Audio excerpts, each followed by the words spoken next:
This is Paul Turner, the Immigration Barrister at Imperium Chambers. Thank you for tuning in. Please subscribe to my channel, and if you have an immigration problem, please do not hesitate to get in touch with me and I'll do my best to help you. Today I'm going to be talking about yet another example of Priti Patel saying one thing and trying to do the opposite. No surprise there.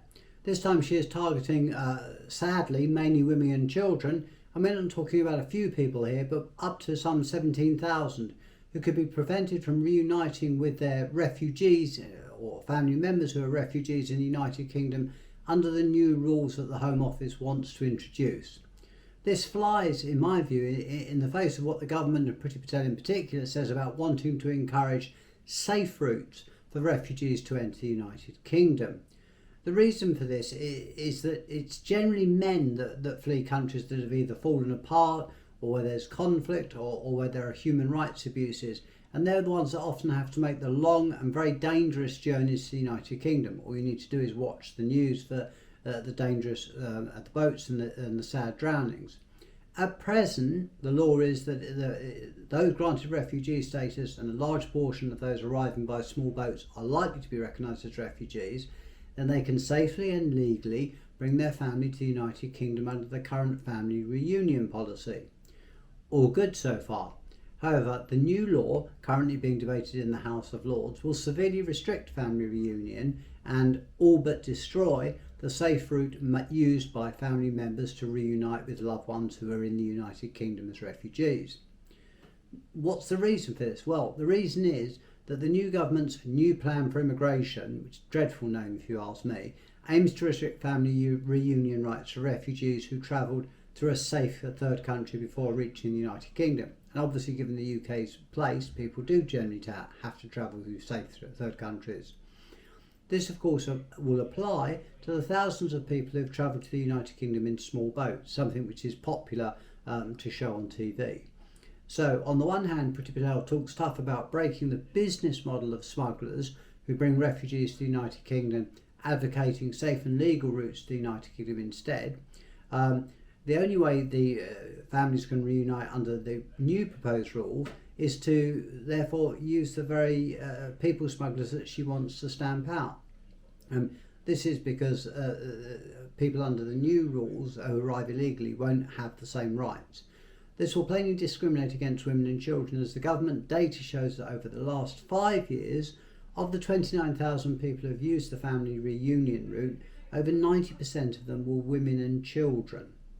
The government's response is to repeat in a kind of 1930s mantra nonsense that sounds exactly like this.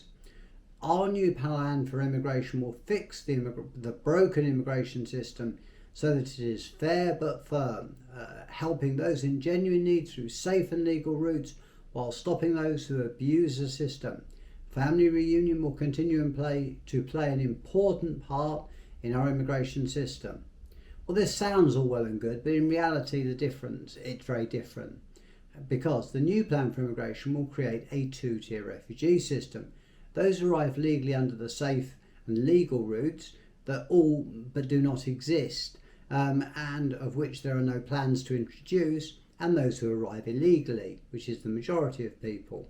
This seems to be yet another example of the government not thinking things through, and certainly will not help fix the broken asylum system. What makes it more frustrating as a lawyer who has represented quite a lot of asylum seekers over the last 20 odd years is that all I see is a system where not only more people being recognised as refugees, which is something which has changed, but there is now the backlog in processing these claims gets longer by the day. It seems to me that common sense would dictate that if the government was serious about fixing the broken asylum system, it is not more and more tougher rules and more right-wing rhetoric that is needed, but more investment into the Home Office and better and faster decision making, which will lead to better results. If the government is serious about introducing safe and legal routes for refugees, then perhaps they ought to publish that as part of the new plan for immigration, rather than just leaving it as it is, which seeks to, as I say, allow the possibility for women and children to be discriminated against. This is yet another example of Priti Patel and the Home Office talking it up and seeking to impose new tougher laws, but with no grasp of the reality of the situation on the ground. In my view, if this matter was to be challenged in the courts, I don't think the government would have very much chance of succeeding, but this we will have to see. Thank you very much for watching this video. Please subscribe to my channel, and if you have any problems at all with regarding immigration, or you just want some honest advice, then please get in touch. Again, please stay safe during the pandemic. As I've mentioned before, I have had COVID. I'm now free of it, thankfully, but I know how unpleasant it is, and do look after your families. And once again, please subscribe to my channel. Thank you again. This is Paul Turner, the Immigration Barrister at Imperium Chambers.